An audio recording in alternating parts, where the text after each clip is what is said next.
can't forget the joy in the spiritual path. Because joy in the African tradition, or the Southern African tradition, in terms of the Sangoma tradition, which I can speak about with confidence, the singing and the drumming and the dancing is all about joy. And we have a singular purpose to connect with our ancestors, to connect with our bones, to connect with our blood, and to connect with that beautiful place of Tobakida, of humility inside of us. So I'd like to sing a song and teach a song to everyone. And this song I call Umoya, which means spirit. Umoya wam, Umoya wam, wam wam, Umoya wam, Umoya wam, wam wam, Umoya wam, wam wam, Umoya wam, Umoya wam, Umoya wam, wam wam, Umoya wam, Umoya wam, Umoya wam, wam wam, Umoya wam, wam wam, Umoya wam, Umoya wam, wam wam, Umoya wam, wam wam, Umoya wam, Umoya wam, wam wam, Umoya wam, wam wam, Umoya wam, wam wam, Umoya wam, Umoya wam, wam wam, Umoya wam, wam wam, Umoya wam, Umoya wam, wam wam, Umoya wam, wam wam, Umoya wam, Umoya wam, wam wam, Umoya wam, wam wam, Umoya wam, Umoya wam, wam wam, Umoya wam, wam wam, Umoya wam, Umoya wam, wam wam, Umoya wam, wam wam, Umoya wam, Umoya wam, wam wam, Umoya wam, wam wam, Umoya wam, Umoya wam, wam wam, Umoya wam, wam wam, Umoya wam, Umoya wam, wam wam, Umoya wam, wam wam, Umoya wam, Unaman la la la, Unaman la la la, Unaman la, Umoya wam, wam wam, Umoya wam, wam wam, Umoya wam, Otiko wam, wam wam, Otiko wam, wam wam, Otiko wam, Otiko wam, wam wam, Otiko wam, wam wam, Otiko wam, Umoya wam, wam wam, Umoya wam, wam wam, Umoya wam, Umoya wam, wam wam, Umoya wam, wam wam, Umoya wam, Umoya wam, wam wam, Umoya wam, wam wam, Umoya wam. So the heartbeat brings through the joy. We are singing with the rhythm of the heartbeat, and we are singing with our bodies, with our hands, with our spirits. How can we not be happy? These are the teachings from Southern Africa. These are the teachings from Africa. And I pay homage to Africa and all the teachers and the holy people who have brought these ways through, despite prejudice, despite a history of incredible pain and suffering and subjugation. I pay homage to these old people and ancestors, going back to time before time, who've kept these old ways alive. As we say in Xhosa, Siti Kamago, Siyabulela Manyange, Siti Kamago, Siyabulela, Amagqirha, Bangaphansi, Emlanjeni, Siti Kamago, siyabulela, siyathandaza, sithi qamako. So in English is, we honor and praise the old people. We honor and praise the bones, amatambo, sithi qamako. We honor and praise you for keeping these old ways alive and teaching us how we can become fully realized human beings. Sithi qamako. We honor and praise you. Qamako. So, thanks very much. Thank you. For joining us today. Do you have any other questions from what I was talking about? Is the system of this Sangoma practice and these teachings, does it make sense to you? Yes, it does make sense. I just sometimes feel a little sad that I don't know more about my ancestors because my parents just didn't talk about them, and I think part of that has to do in America with my parents leaving the South and coming north to make a better life, and a lot they left things behind, and they just don't talk about. They never talked about the past really and the people. So I know you have said, your ancestors are in your bones. And I just wish I knew more about who they were when they were alive. Yeah, I hear you there, Ben. And all I can say to you really is, when you start to do the prayers in terms of you saying the name of your mother's line and your father's line, and you saying it out, you vocalize it, and you have a white candle, you have some smoke and you have some prayers and you just say it out. Over time you're going to start to just feel your ancestors, feel their blood. So it's not really about knowing or getting information. It's not necessarily a cerebral thing. It becomes a visceral experience. It becomes an embodied experience. So I don't want you to worry about whether you have enough information about your ancestors in terms of their names and dates and where they're from and all that kind of information. Information is not important. What is important is the feeling, is the guts, is the bones, because that's much deeper. And you'll be able to feel the truth of who they were, because they're going to be coming through you. And then those dreams about them will come through you. And the information is not important. It's a visceral feeling, gutsiness that's going to come through you. So I don't want you to worry about it. It's sad if you don't know enough about them. Right. But I don't want you to worry about that, because you are the living ancestor. And by saying the names of the great ones in your family, with conviction, with authority, with humility, by honoring and praising your mother's line and your father's line, you're going to be igniting the spiritual energy in your blood. And then the information will come through in a feeling, visceral way through your dreams. And that's where we're looking for. As African people, as human beings, as healers, that's where we're looking. Don't worry about information. Okay. We've got Google for information. We've got iPhones. We've got iPhones for information. You want to feel. You want your bones to go on fire. That's where you need to go. Yes. When your bones are on fire, then come to me. Okay. But you won't need to, because you're going to feel what you need to do. Okay. Thank you.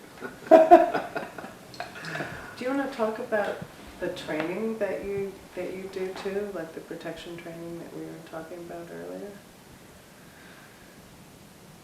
Yeah, well, I mean, what I'm doing at the moment in America is, or you could say in the Western world, is teaching people how to pray in an ancestral way, in a deeply spiritual way. And what I'm teaching is just one aspect of spiritual life. It depends what calls you. So what I'm teaching might call someone, but people might be called in other ways. We are called in all different ways in different spiritual paths. So the essence of the practice I'm bringing is what we call Ubuntu Ubunzulu, which means the depth of humanity. Teaching people how to pray, how to connect with their ancestors, how to connect with their bones, and then how to find their destiny, how to find their life path. That's stage number 2. And along that way, we are dreaming. We are always dreaming. So another thing that I do is I teach people how to work with plant medicine. Plant medicine that helps us to dream. So in our culture, in the Xhosa and in the Zulu way, we work with medicinal plants. We work with raw plants from nature, from the bush, from the forest. And we process the plants in a particular way with prayers.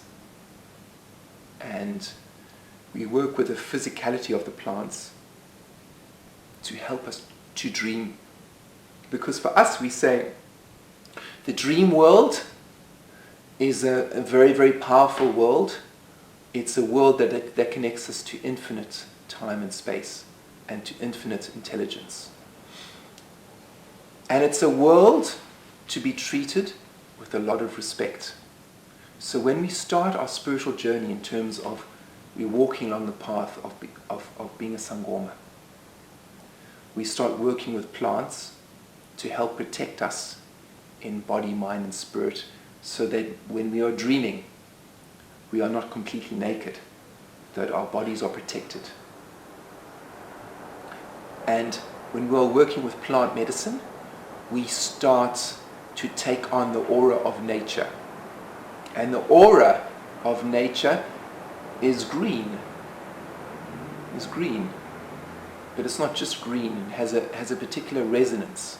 So when we start working with bathing in plants, drinking plant medicine, washing with plant medicine, we start to clean our bodies, clean our auras, clean our spirits. And we have to do this as a practice, as a Sangoma. We do this as a practice, so that when we are dreaming, we are protected and we are cleansed and we are prepared to go to those deeper places. Because we know in our culture that if you don't work with plant medicine, if you don't work with protection medicine, you're not going to walk very far along the dreaming path or the dreaming world. Because our bodies, in this world, our bodies are physical and we're walking. But when we're sleeping, our bodies, our spirits become very light.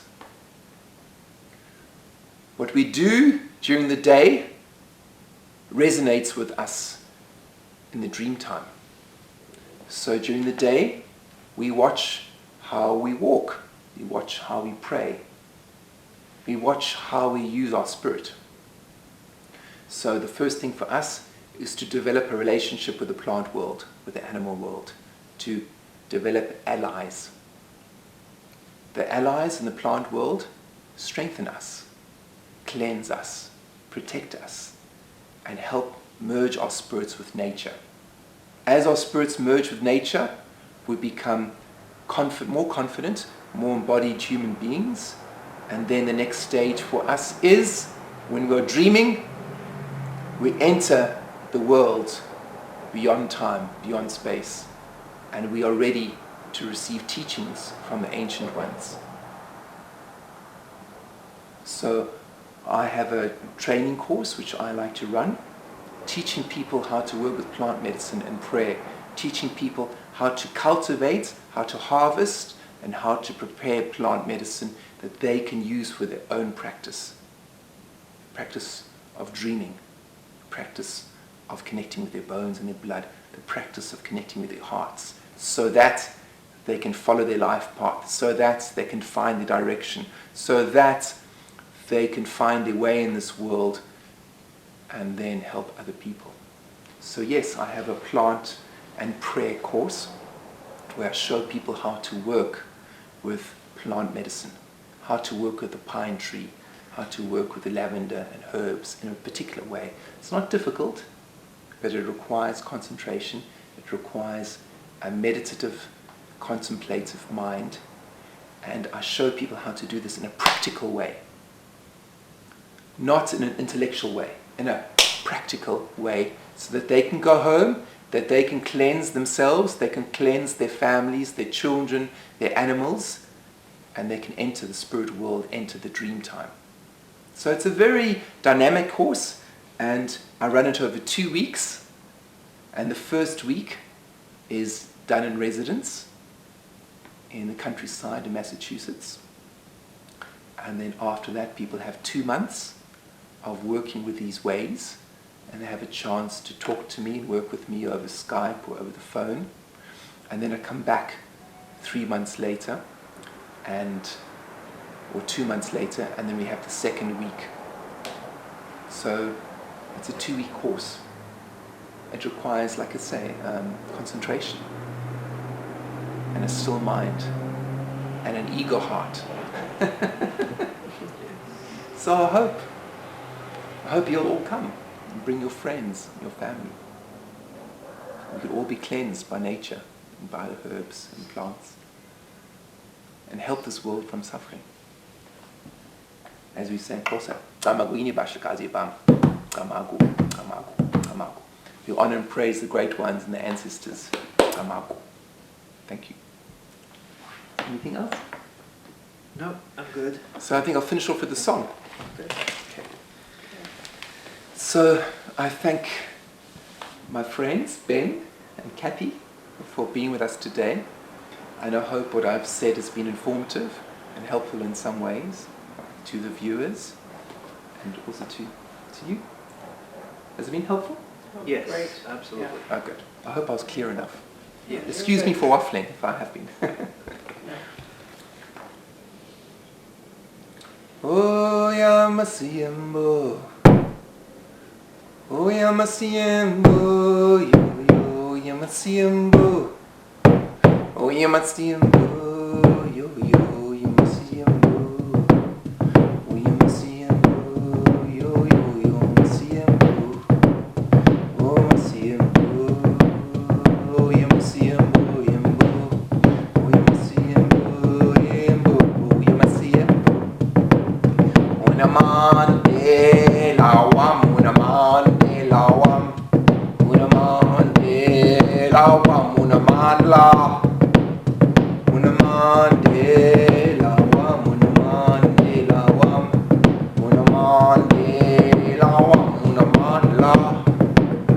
Oh, Masiembo, oh, Yamasiembo, Yembo, oh, Yamasiembo, Yembo, oh, Yamasiembo. Oh, tickle wam, oh wam. Oh, tickle wam, wam, wam. Oh, tickle wam, oh, Masiembo, Yembo, Masiembo, Yembo. Oh, Masiembo, Yembo, oh, Masiembo.